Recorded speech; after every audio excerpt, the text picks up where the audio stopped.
I looked for someone who might rebuild the wall of righteousness that guards the land. I searched for someone to stand in the gap, in the wall, so I wouldn't have to destroy the land.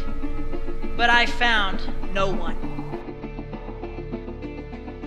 In the midst of God's punishment, they still didn't change. It doesn't happen overnight.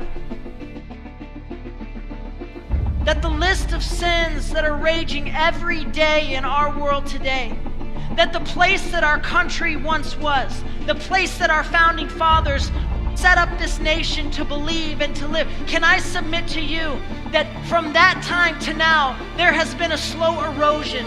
There has been a separation from God between our nation and Him because of this thing called sin, because of this thing called rebellion.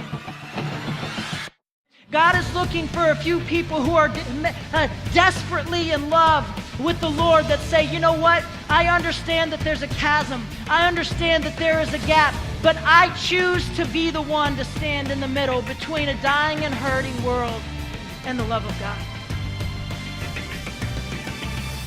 We're not all supposed to look alike. We're not all supposed to act just alike. We're not all supposed to have the same talents. We're not all supposed to have the same abilities. You're going to look different than me. I'm going to look different than you. But no matter what, we are men and women of God who have one purpose.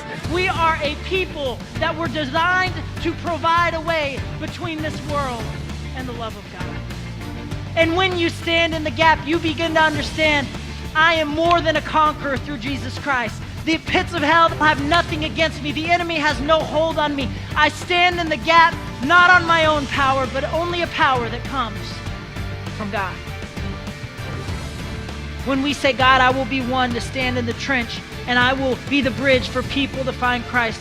When we do that, that's when the power of God literally falls down in an amazing way like we've never seen before. The question is, Invictus USA, will we be that people?